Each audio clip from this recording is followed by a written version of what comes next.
Well, it's about that time. So today's program is a good substitute. It's going to be actually a terrific substitute for our choir, and we're going to still have some live music we anticipate before the end of the year.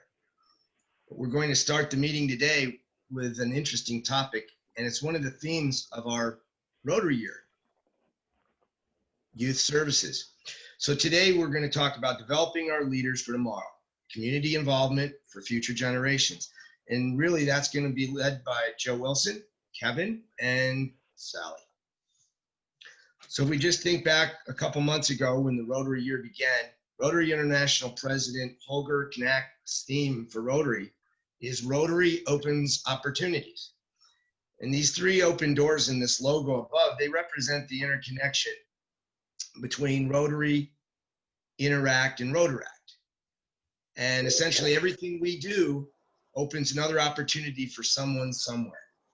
So Joe's agreed to act as our moderator. She's going to highlight a few of the local programs that foster leadership among the community, specifically the youth in our community. And we're going to get to that in just a moment. But before, we've got some other important things to do, and that involves our prayer, our pledge, and our Sergeant at Arms. So for the Pledge of Allegiance, I'm going to ask if everyone will mute their microphone, and I'm going to substitute past President Tom as our leader for the pledge in just a moment.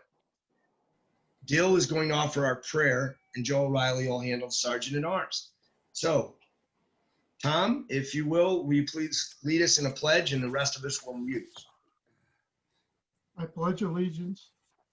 There we go. I pledge allegiance to the flag of the United States of America and to the republic for which it stands, one nation under God, indivisible, with liberty and justice for all. And Dill, if you'll lead the prayer. Our Father in heaven, we come together as a Rotary Club to serve with those in our community and throughout our state and the world. We're thankful for the opportunity that we have to be together and to serve other people. Father, we ask Thee to bless the members of our club that they may stay well and healthy, that they may be able to help other people when they see the opportunity. We ask Thee to help us as we serve other people and make them know that we care for them and that they are of importance. We say this in the name of Thy Son, Jesus Christ, amen. Thank you, Dill. Just a quick reminder, this is the birthday month. I mean, we have a lot of birthdays. Starting on the 4th, we have Tom Rhodes, then Steve Beck, Alan Barnes, Kevin, Gerald Paulus, Randy, Bud Page, and Brian Vivian right after Christmas. So happy birthday to all. So we have a few guests in the room. I neglected to put Alex Maldonado on the list, but Cesar Maldonado, not Alex. And Cesar is part of the Benedictine Rotaract Club, and he's their president. So in a few minutes, I expect we'll hear from him. We've also invited Andy Forlis, Don Wild is in the room, Brian Yox may be in the room, and we've invited Rex Clevenger. So before we proceed, I want to touch on the Rotary Before Hours, because Charlie Brown, I've mentioned a few times, Charlie Brown's done a great job with that, and it's the best kept secret. So Charlie, can you unmute your microphone? Tell the club, again, when is our next meeting and who should come? Who should attend? Well, our next meeting, I better look at my calendar real quick. December 18th. December 18th, that's the third Fridays when we're going, right? Yes, sir. Yeah. So at 7:30 a.m., we send out a link for a Rotary Zoom call. So far, we've had 6 or 7 people come. We have a very lively, enjoyable conversation, catching up, talking about current events, different things, whatever we feel like discussing, and just have some fellowship that I think Rotary is intended to have, which we're not getting in a lot of other ways. But until we can meet in person, this has been a good way for those that would like to take the time. So please try it out. If you're up early and don't have to leave your house, just put on, take your pajamas off, put on a shirt or something. Hey, Charlie, we also have a hat, a Rotary hat, and it's a pretty cool hat for everyone that attends the next meeting. So they don't have to put on any shirt or tie, but they will have a hat. And Okay. for the guys, it's a cap, and for the ladies in the club, it's a visor. It's a Rotary visor. So one more reason to show up. Hey, thanks for the incentive. Cool hat. So thanks, Charlie, and look forward to seeing you then. You have a sample of the hat? Say again? Do you have a sample of the hat? Stand by. Show them how cool it is. Pretty cool. I just opened the box. Can you see it? Awesome. Definitely worth it. Okay. And I don't have the visor here, but they're available. So we'll have them as well. Okay, Dill, you need some more volunteers for Salvation Army Bellwood. Can you just tell us what you need and at what times you need us? Well, it's listed in the COG. Apparently, we've got one more necessary for some of the early shifts, but the one that we're really looking for is between 5:30 and 7:30. Now, I'll take one of those, but we need to have 3 other people, or I'll just ring for ours and we'll close the other one down. There's also an article there that you can either call me with my phone number, or you can get a hold of Rich Curtis with his phone number and tell us if you want to fill in one of those spots. Best bet is for anyone interested, and hopefully that's everyone, to open the COG, and it is listed in there. And there's some other interesting stuff in there that Dill's put together in the COG. So I encourage everybody to print it and take a look. Okay, thanks, Dill. Thanks. Next, I wanted to ask Joe O'Reilly and Cami Mitson, if you'll give us an update on the dictionary project.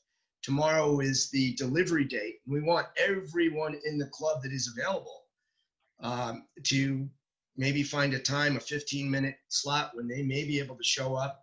We just want everybody to let Rotary be seen at these schools, and also to be a part of a photo here and there so we can record the event.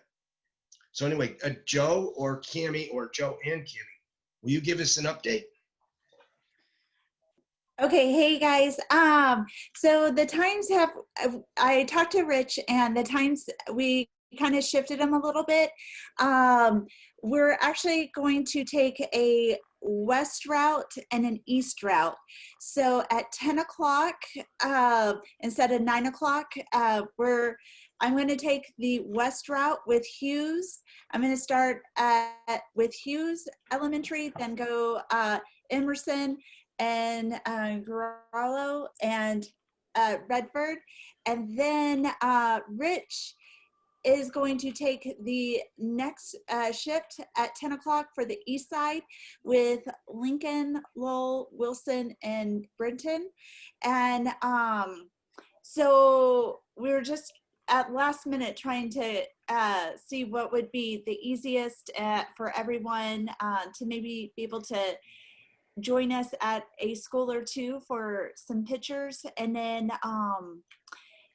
and Joe, are you going to be heading with me to the west route, or are you going to go with Rich to the east? I was going to see what happened in today's meeting if people wanted to go, like Wilson and Britton have members in this club, if they wanted to go with Rich on those. This is Dill. I'll go with Rich, but is this tomorrow morning? Yes, this is tomorrow. it's kind of a bit of a rush to get the dictionaries out, just in case if the schools do decide to close down. We want to make sure that they all have the dictionaries before that might happen. Good move. That's really a good move. It looks like then the schedule that we have posted is correct, beginning at Lincoln at 10 o'clock. That schedule is correct, but the first portion starting at Hughes, it's just shifted an hour. Hughes will begin at 10 o'clock at the same time that Lincoln is beginning at 10 o'clock. Is that correct? That's correct, Joe. Yes. Okay. All right. So Hughes will begin at 10, and every 15 minutes, the school will shift, and it will end at 10:45 at Redbird. Lincoln will begin at 10 and end at 10:45 at Brinton. Anyone that can attend, it'd be great. We'd love to have some photos and show that we actually did deliver dictionaries. A lot of the work has been done by Tammy and the team of young volunteers that she assembled, and that's a mark for you, Cami. Thank you for doing that. Well, It would've- and Joe. Yes, I know. You're 100% right. Thanks to both So of you. Where do we meet? Do we just should go to the school, or are we supposed to come to this Fountain Street and drive with you? Hey, Dill, I'll Yeah. call you when I'm headed to Britain. I'll just call All you. right, well, I'll go with you if you want on the other ones, and I'll take the pictures. All right, I'll pick you up about 9:30. All right. Yeah, just meet at the school, or if you do want to come help load boxes, we're not going to do that until probably about little after 9:15, and then we'll head out. So once we get all the boxes loaded up, but if you would like to help us out with having any picture opportunities, we would love to have you. Just make sure that you wear your Rotary shirt, and you could give us a heads up at either texting Rich or myself. So either one, but it would be nice to have a heads up, because then we will know not to leave that school if you're going to be planning on coming. Excellent. If anybody has any further questions, just email Rich Curtis or Cami, and I'm sure they can direct you to where you should be. Thanks, guys. Next up on our list is a question we had. We know Rotary's involved in the pandemic and investing funds and efforts and projects to try to help, but Jason agreed to put together a snapshot of Rotary's effort, and he's assembled a nice little review of some of the things that Rotary is doing in the United States and beyond to put up a fight against the coronavirus. So there are just a couple things highlighted off to the right there, but you see that it's truly a worldwide Rotary effort: Korea, Pakistan, Italy, and of course throughout the United States. So I'm going to share the screen with Jason, and we're going to let him walk us through that. So Jason. Thank you, Ben. My pleasure. I will share. Let me know if you can see that. Yes, we can. You know what? Hold on a minute. Let me reshare this with sound, because there's a quick little video that we want to watch with this too. Sorry. Okay, here we go. All right. So yeah, Ben, I appreciate you giving me the opportunity to do this. It's interesting. I'll share my thoughts at the end. So let's just dive in here real quick. I thought it best to start with kind of where the numbers are globally. So I pulled this data off of the CDC and WHO website. This was back on November 15th. Of course, we all know that the testing went up dramatically during the Thanksgiving holiday. We're seeing a spike in cases, but globally, this is what the pandemic looks like. And if you go to covid.cdc.gov or who.int, all of this information is there. But just quickly, deaths continue to increase. 4 million new cases, 60,000 new deaths recorded. Cumulatively, as of November 15th, there's been 53.7 million confirmed cases and 1.3 million deaths that have been reported to WHO. So obviously not a good thing. So what was really cool about looking into this is how quickly Rotary participants, members, clubs around the globe mobilize, like much faster than government, if you can believe that. So there's a couple of cool things that I found specifically related to Rotary. One of the things is in Lithuania and the US, they're promoting the idea of bubble helmets. Now, I'm not a physician, I don't work in the medical field, but if you want to learn more about this, it's called helmet-based ventilation. And it's a less invasive ventilator that can help get oxygen to people that are having a hard time breathing. And they're having, the reports are they're having great success with it. What I do know, and Dr. Val could probably talk about this better than I could, is that when somebody goes on a ventilator, it's not a good thing. Like it's almost a point of no return. So I think anything based on what I know anyway, and what the studies are showing, that you can prevent somebody from doing that, it's a positive outcome for them, or a chance of a positive outcome. So this is really cool and different. And it was literally brought to the marketplace by two Rotarians, one in the United States, one in Lithuania. The other thing is in Nigeria, they raised awareness through the threat of the virus. This wasn't a money-driven thing. This was, we're going out in the community and we're informing people. So they went and distributed materials about using good hygiene and staying healthy in schools in their area. And so that, that's another side of Rotary. That's what we do as Rotarians. We get out in the population and we disseminate information, we educate. And then of course, we all know that Italy was really hit hard in the beginning. And District 2080 raised funds to purchase ventilators, protective gear for overstretched hospitals.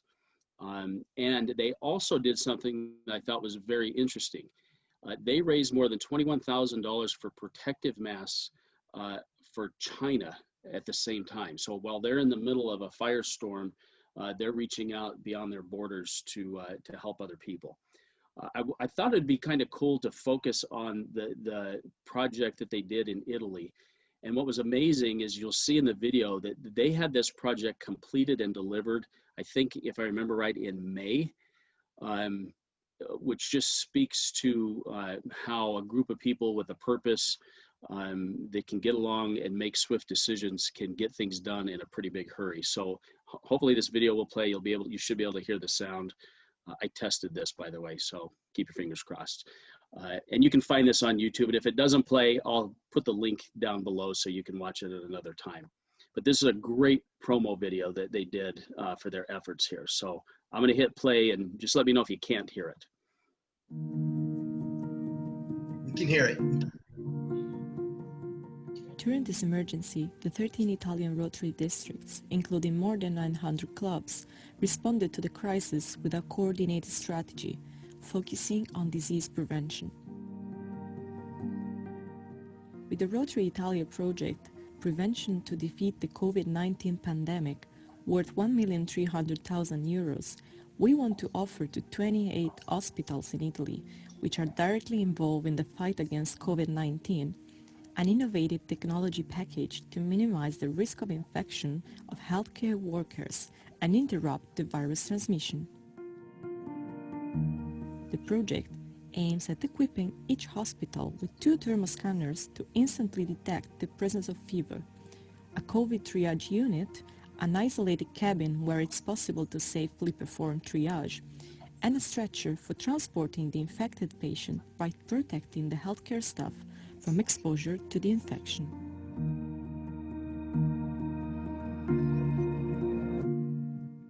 The project aims at responding to the most urgent needs while providing tools that could help healthcare facilities in the long term as well, in the event of another spike in infections or for future research and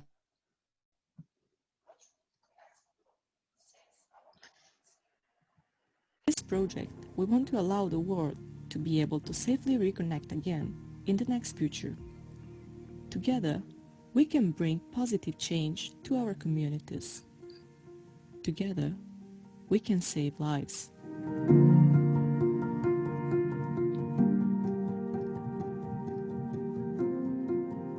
So here, sorry, you guys should have said something sooner about the video. I didn't think that we'd have to do that. I'm just going to show you the two devices here. We'll just It's watch that possible part to again. safely perform triage, and a stretcher for transporting the infected patient by protecting the healthcare staff from exposure to the infection.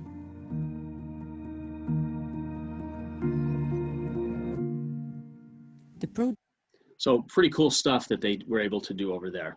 Let me go back to the PowerPoint here and we'll wrap it up real quick. So I just thought that was unbelievable that they were able to do that so quickly and raise the money and get it actually in use, like you know, with the snap of a finger almost. So some other projects, as Ben mentioned, you know, District 3700 donated $155,000 to the Red Cross Club in Pakistan, donated 5,000 masks, and in Sri Lanka, they installed thermometers in the airport to protect people. So there's a lot going on. In fact, what I really think it's kind of hard to get information. I called, you know, Rotary and asked for, you know, some more than what was actually published on the website. I've got to imagine there's just so much going on that they're having a hard time compiling, you know, all the data, but good things happening from good people around the globe, which is awesome to see. So with that, Ben, I'll flip it back over to you. That was a great snapshot, and the audio was good, and really that was the key to hear what was being done, and the video that you showed us filled in the blanks. That was good. Nice work. Thank you. I'll put the video link in the chat if anybody wants. Great. And I'm sure in the next 6 to 12 months, more of the details of what has been happening over the last 6 months will surface, and we'll have more to talk about, and you can share it at that point. But you did great. Thank you. I'm going to hand it over to Joe O'Reilly. He's our Sergeant at Arms. And Joe, once you're complete, will you please pass the microphone to Joe Wilson and her program? Sure. And to start, Carol, there have been some discussions in the chat area about Lincoln. Do you want to just give a quick update on Lincoln? So I'm not really sure what Ralph has started the chain in the chat. So if you never look, check your chat down below. But anyway, the question is in regards to Lincoln. So Lincoln right now is a little hard to do projects because of COVID. They don't want to have any extra contact with additional people, so I'm not able to schedule these service projects. I've even asked Ellen Behringer, who's the garden and the media specialist over there, and we've done a lot of stuff with her, and she's extremely responsive and extremely grateful, and she can't really plan anything either because due to COVID. I can tell you that the grant that we wrote, that we gave to them so that they could purchase money for AVID, which Lincoln is an AVID school, and these are basically binders to keep all of their literacy programs and critical thinking organized for each person. They are finally going to use up all of that money because depending on who keeps coming in, I have heard from Emmy, the Dean of Students over there, that their enrollment is increasing as more people are deciding to come back to in-person classes. In regards to trying to get a hold of Lincoln, sometimes it is not easy. Emmy is sometimes slow to respond. And again, Emmy is the Dean of Students. So are there any questions real quick that I'm not answering about Lincoln? Let me just contribute one thought to anyone that may have a question about it. It's a good question. At the beginning of the year and continuing from what we've done with Lincoln over the last couple of years, Carol leading that effort, we went to Lincoln and asked what were their priorities in areas that we could help. They told us, and we essentially fulfilled 100% of their areas of need that they submitted to us. And as Carol just explained, there was a grant that our foundation, along with our Rotary District, Matt did 50-50, and that just in the last few days has been fully fulfilled. The full dollar amount has been spent, and so we're kind of going to have to write up the paperwork for that and get the details, but it's a plus. Considering the COVID challenges, they've fulfilled their obligation of using that in a proper way. And our club should feel good that we have supported hundreds of students in that AVID program in a way to organize their materials over the next year till they return to school in 2021. So go ahead, Carol, but that was my thought. I will note that we had applied for a second grant to help Redbird out, because my understanding is that Redbird needs a little bit more help from the communities, not as organized. My understanding is that Josh Henderson, the principal at Lincoln, is very good at getting community support. Redbird, I could be incorrect, and maybe Marlo can correct me. I think they have a new principal. We wanted to help fund a library with books. So I see in the comment section that, you know, Mesa United Way has been trying to get a hold of Lincoln. Redbird Elementary, they may be more receptive because they might have maybe a greater need for funding books donations. Yeah, Carol, you're right. They're trying to build out classroom libraries. They're kind of following the Zaharis model for the kind of inquiry-based learning through literacy. So definitely there's a big need there. And if anybody needs help making connections with, you know, Lincoln or with Redbird, I'd be happy to help facilitate that. And Carol has, you know, led this effort with the schools. And Nicole has been involved with Redbird and in communication with Amy, your principal. Mm-hmm. So I think one way or the other, we intend to fund one of those classroom libraries this year.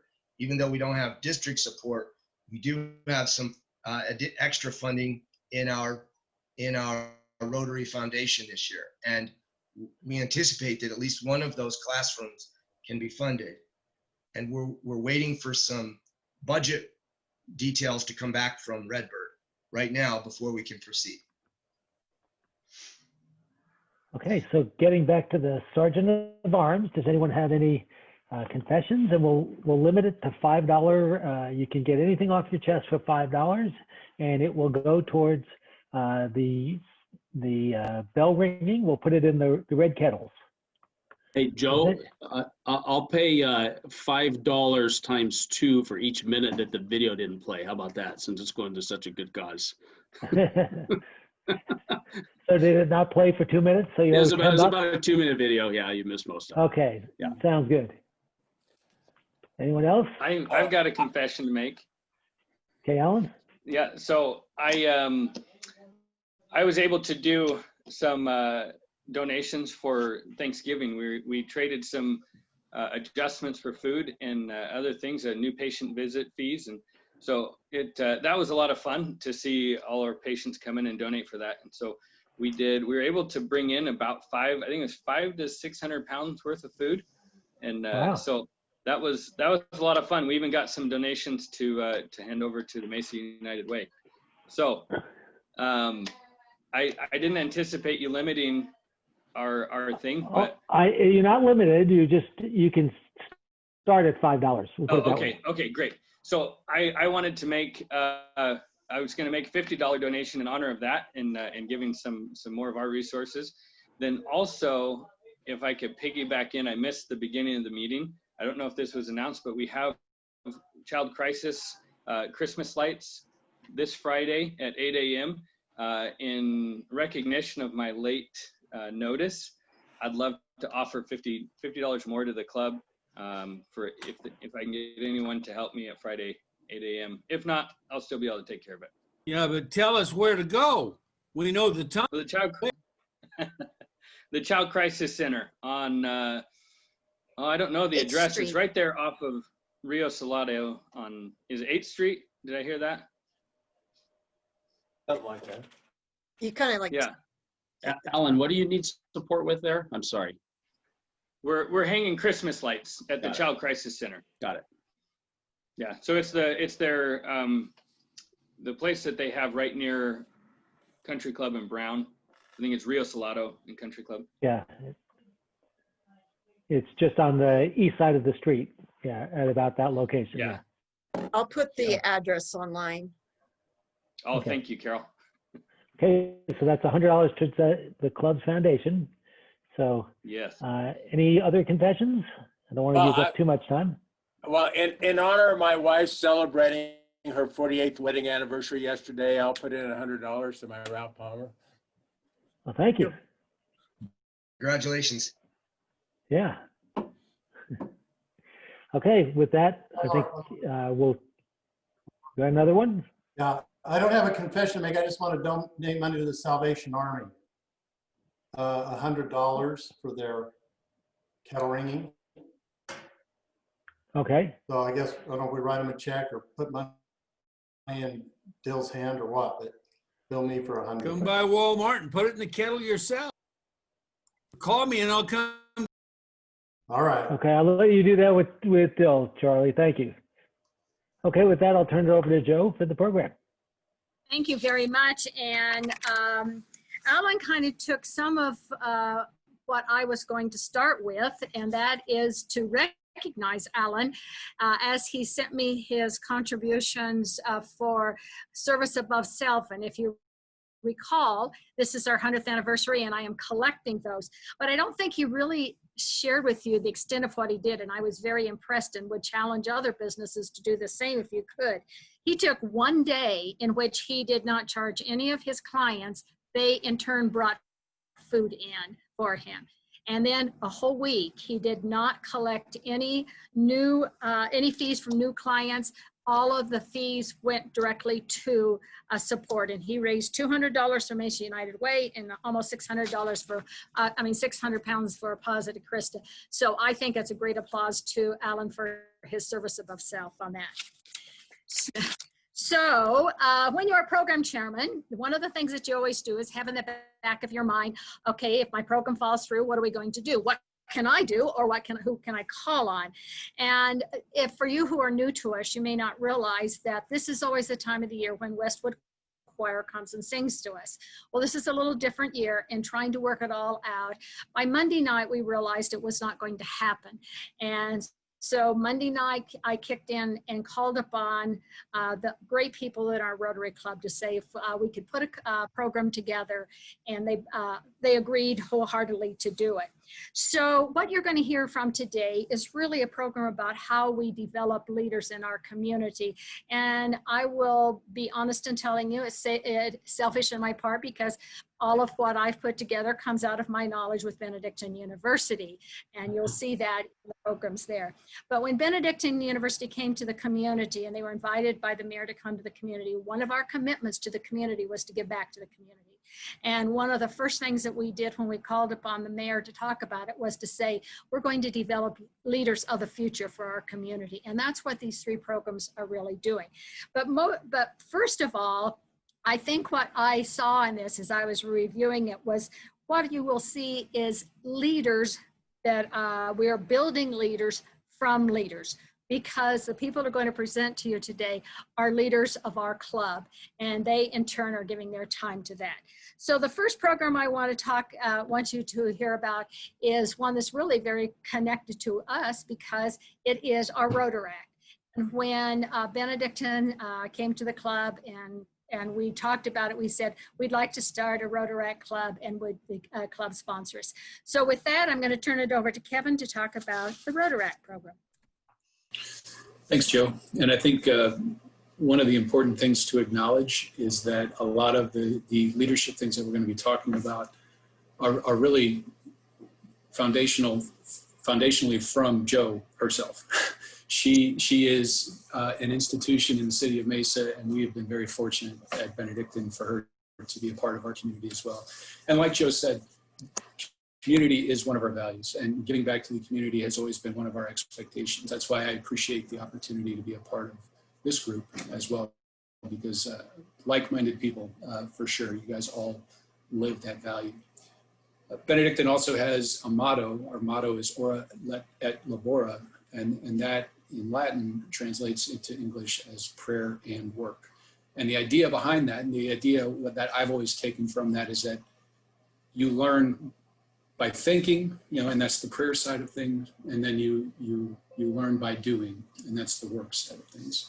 And the approach that we've been able to take out here in Mesa, especially when it comes to leadership, is that doing is important. And that's a lot of what we try to create for our students. So I'm actually going to force Cesar to do something right now, and he is going to take the lead on presenting and kind of updating you all on Rotaract and kind of where we're going with that. Cesar, are you there? Yes, hello. Hi, everyone. I'm Cesar Maldonado. I'm the Rotaract president. I'm also a member of the Joe Wilson Leadership Institute at Benedictine University. So I'm very proud to be part of this and to be able to contribute to my community. So I'm going to share my screen because I have a small presentation on how Rotaract is doing at the university.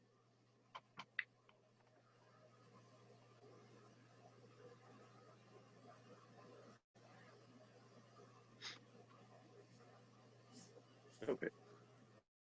Can you guys see the presentation? I see a blank screen right now. Yeah, it's not coming through, Cesar.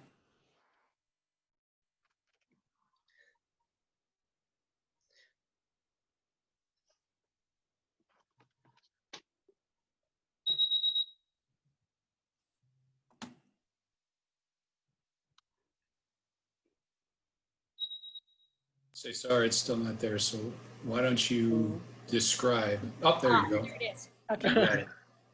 We'll just do it like this then. So like we already mentioned, Benedictine University. I would hope most of you know where Benedictine University is, but if you don't know, we're on Mesa, near Mesa and Main Street, specifically Main Street and Hibbert.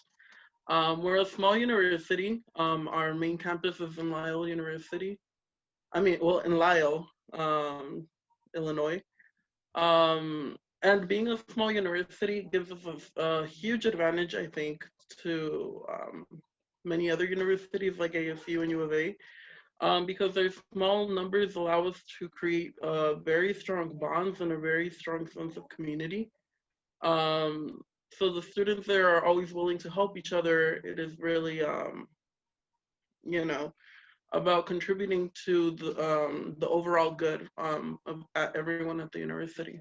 So this is my first year being president, and one of the things that I wanted to highlight as I came into Rotaract are the mission statements, because as you all know, that is the ultimate vision of our organization. So I started off with the Rotary mission. Like you guys know, we provide service to others, promote integrity, and advance world understanding, goodwill, peace, and peace through our fellowship of business, professional, and community leaders. I went further and I read the Rotaract Constitution, and the mission statement there says, we provide an opportunity for people to enhance the knowledge and skills that will assist them in personal development, to address the physical and social needs of their communities, and to promote better relations between all people worldwide through a framework of friendship and service. And one of the key words that I saw there is friendship, because I think it is very essential. Joe and I were talking about this last time, to first develop a true relationship between individuals, showing them that we are going to be there for each other, and create a support system, not just within the university, but in Mesa in general. And by that, and by forming strong relationships, we can ensure that people will be enthusiastic about participating and volunteering their time, not just as a college students looking for community service hours and stuff like that, but as something that they can truly look at and say, yes, I'm part of Rotaract and I'm proud to be part of Rotaract, and one day I'm going to be part of Rotary and give back to our community. So some things that we have accomplished so far this year, service projects, obviously we've been really limited due to COVID-19, But just a couple of weeks ago, we went on a walk for Alzheimer's, which was very fun. I saw a lot of you there. And one of the projects that I'm very excited about, we're partnered with the Joe Wilson Leadership Institute at the university, which is basically a leadership institute where students are encouraged to develop leadership skills that will, you know, help themselves and help the community. And we're instituting, with the help of the United Food Bank, a food pantry at the university for the students, especially during these times that it's very hard for a lot of them economically and, you know, just to provide a safe place for them. Participation in the Rotary Club. I think we've developed a stronger relationship with Rotary Club, thanks to Ben also, because he has been very available to us and very willing to help. Obviously, we have connections with Joe and Kevin, and we're really, really grateful for that. So the plans for Rotaract. So due to COVID-19, as you guys know, we're really limited in when we can meet, places where we can participate in stuff. But I've come up with 3 key issues that I think I want to tackle, specifically this semester and next, which I think is when COVID will probably be hindering us a little longer. The first is to develop a strong support system for all. Like we mentioned with the food pantry, I think it's very essential for us to provide some sort of support for the students, staff, and faculty at the university so that they feel comfortable or they feel the support from their community during these times. The second point is to create networks within the Benedictine community and with our Rotary partners. And I think one way to do that is just to be present, you know, to show up to their events, to make sure that they know we're there. And for example, with the Benedictine community, we've been able to, like I mentioned already, partner with the Joe Wilson Leadership Institute. We're also partnering with the Hispanic Student Association to create awareness at the university regarding, you know, culture and things that we can and that can enhance the community at our university.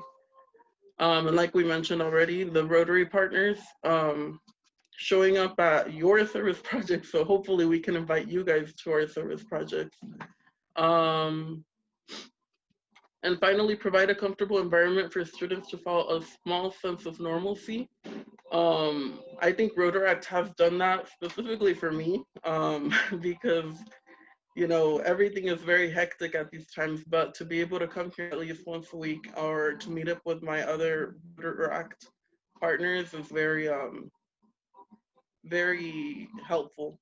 But post-COVID, would like to engage furthermore in the Mesa community through service projects, contributing with small businesses and participating in events like parades and stuff that happen in downtown Mesa.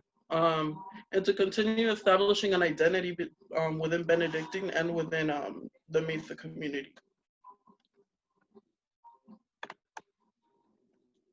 So some of our future projects include, like I mentioned, I'm very excited about it, the food pantry. We also were looking to do Adopt a Park, maybe like a field day where we can invite all of you guys, clean up the park, and then after that have a little get together where we can all, you know, socialize and have a good time. During these times, I think the person I need to get in contact is probably Greg, but we would like to do something with grocery shopping for seniors or people that need help getting provisions and that are probably not safe going out to stores and things like that. Raising a food drive for people in our community who may be needing food or some sort of help during the COVID crisis. Socials would include something like you know, just like an end of the year celebration, to make sure that our members know that they are appreciated and that they are an important part of our club. And host seminars or talks. I know Sally Harrison has suicide prevention, and I think it would be very helpful if we could get in contact with her and maybe get something together talking about suicide prevention, or, you know, things that will better our community within the university. So we have a lot of plans, and we have a lot of excitement to do so. And hopefully we can keep working with you guys, and, you know, for the betterment of our community. Thank you. Thanks, Cesar, and I guess I'll brag about him briefly. You know, we have been working to try and reinvigorate the Rotaract Club, and I think Cesar has got us moving on the right track and moving in the right direction with your leadership and your enthusiasm and your persistence, all important qualities for leaders in our community. Joe, I'll turn it back over to you. Thank you. I just want to give one other indication of the kind of student that you saw involved in Cesar here. I think he's an example of it. Cesar's ultimate goal is to go to medical school and eventually to have his own free clinic. He sees the number of people in the world that do not have medical care, and he wants to be engaged in that. And Val, sometime I'm hoping you can have a chance to talk to him about some of those opportunities. But I think that's indicative of the kind of student that's involved in the Rotaract program at the college. So thank you very much. The next program I want you to hear about is one that, again, as we were looking to expand out into the community, and we've been very engaged with the Mesa Chamber of Commerce, and Charlie Gregory, our present president, and I were chatting with Sally at one occasion, and she proposed an idea, which I believe is probably the only one in the United States, but I'm going to let Sally tell you about that. So Sally, it's all yours. Thanks, Joe. So about 4 years ago, we were having lunch, and one thing led to another, and we decided that we would start a junior chamber of commerce. We have a lot of different programs, and we thought, why not bring some students in and give them an opportunity to see what the business community is like, but to also have the opportunity then to meet with individual members and have an opportunity then to shadow, or at least get to know a little bit more about what those types of business leaders do, not just those businesses. So we had, I think, about a dozen students the first year, and it was a combination of working at our events, working some in the office, making phone calls with us, doing some of our fundraising as far as, like reaching out for golf tournament things, working at events like the golf tournament, like State of the City. So they also had an opportunity to meet some elected officials and hear more about what was going on in the community from that respect. But it was really an eye-opener for us because these kids, like Cesar, I mean, like, we need more leaders like that. So it was a lot of fun, and we had a few less kids second year, and obviously this year is going to be different because for the most part a lot of it's going to be virtual. I do think that we can still get them on a lot of Zoom calls with us and give them some experience just understanding what Chamber does and what business leaders do. As far as how to survive during a pandemic, I guess. We've got some opportunities for them to still meet, it might be by Zoom, but meet with some of our different members. And so we're just trying to identify like who needs what and what type of business they really want to connect with. So kind of the highlights, but I think for us, it's been fun just to get to know these students. We've had dinners and, well, frankly, for any of the students who've come to our events, I think they eat more than they probably normally do in a week. But it's been a good opportunity, not just for the staff here, but also for our members who've gotten to work with them and engage with them at events. And now, obviously, like I said, through Zoom. But Joe, anything specific that you were looking for? I think that's great. I would point out that Cesar is also a member of the Junior Chamber of Commerce. So I was glad he could join us today because he actually is involved in all three of the programs I'm going to, that we were going to present to you today. So we are getting a slow start of this. The pandemic has created some challenges. Sally and I tried to figure out how we're going to do this. But we are going to provide some opportunity, and I appreciate Sally and the chamber and all they have done on that. So thank you, Sally. Yeah, absolutely. The last program that I will very quickly touch on because we're running out of time is the, and if you've heard it listed many times, I never use this term, but the Joe Wilson Leadership Institute.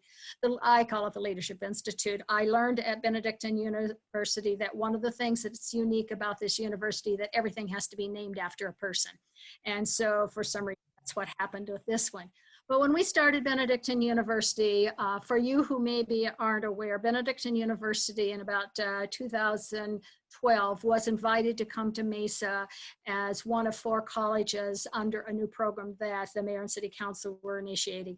I was asked to be their startup administrator after retiring from Mesa Community College. And as we began to work and look at the program, we realized that we're going to have a special niche in our community, and our niche was going to be focused on faith-based institution, but also based upon part of the community and integrating with the community. And so as such, we began to reach out to the community, both for recruiting purposes, but to figure out what our niche was going to be.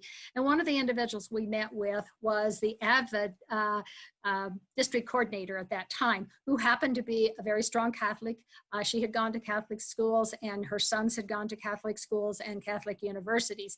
And so we thought that she might be a good one to help us look at what our enrollment would look like.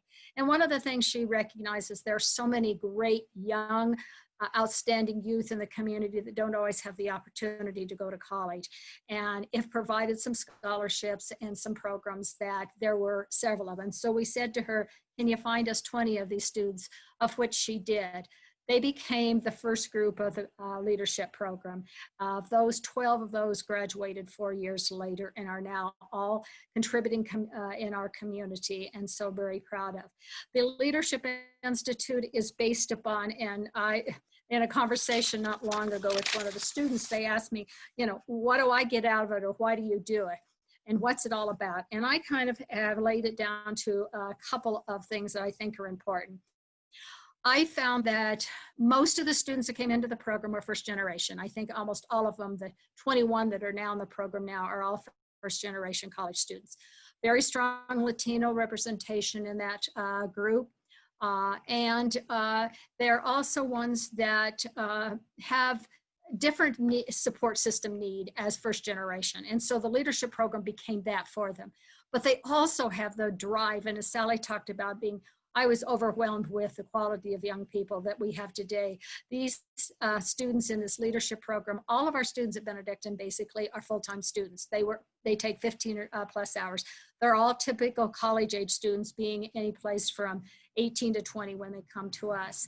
And I found that most of them were full-time students, and most of my leadership students were working full-time, and they were giving back to the community. That's the kind of youth we have coming, and that's what we want to build on, is creating opportunities for them to continue their development. But what I really strive for in this Leadership Institute is, number one, to help the students develop to their full potential. Many of them, and particularly first generation students, have not always had an opportunity to observe and see what leadership and opportunities there are out there. And so exposing them to community leaders and having them have an opportunity like a Junior Chamber of Commerce. All of my seniors, there are 10 seniors this year, they have all been paired with a community member who is mentoring them this year. And So we're trying to get them out there and help them expand their horizon, but more than else, see what their potential is and really develop that potential. It's also a great networking opportunity, and more than anything else, I expect of them to give back to the community. I always said to that first class, I am going to wait and see who will be the first of you that will either be a city council member or our mayor or something in that regard. Most of the leadership students are ones that will remain in our community. So we really are developing the leaders for our community, and they represent the changing demographics of our community. So I've been proud to work with them. For you who do or do not know me, I did retire from Benedictine about 3 years ago and was asked to come back this year to help in some capacity. And I've had the honor of taking on again this leadership program and working with them. It's a little different when you had to do it with Zoom, but it's been a real reward for me to do that. So we're right at 1 o'clock. There's not time for questions, but I hope that you've learned a little bit about what our youth of tomorrow are going to be like and some of the programs we have for them. So with that, Ben, I'll turn it back to you. Joe, that was incredible. Thanks for making that happen and for bringing Sally and Kevin and Cesar, pardon me, and Alex. Thanks for being our guest today. And for everyone in this meeting, we're really appreciative that we skipped a beat and we still had a wonderful meeting. I just want to remind everyone that, you know, we have a board meeting, number 1, that'll be coming up next Tuesday.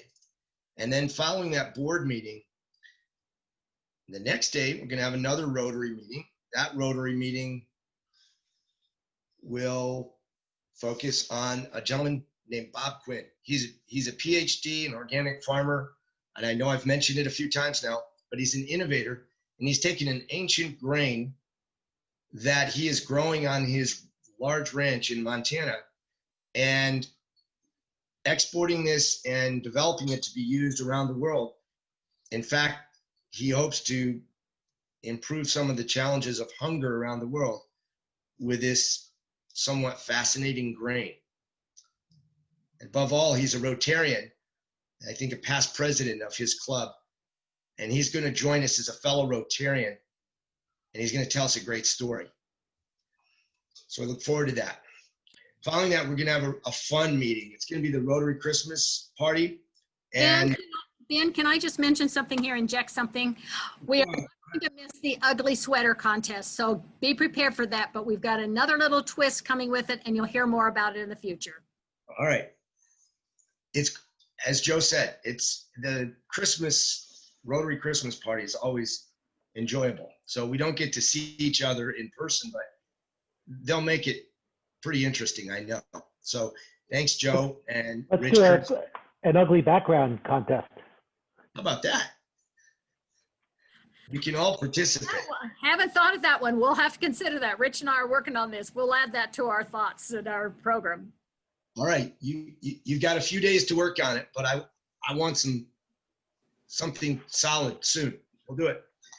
Ben, okay. Yes. Ben, Joe, there were 4 or 5 things about youth leadership in our town that Mesa Rotary Club has done, and you didn't mention those, but I'll put them in the cog.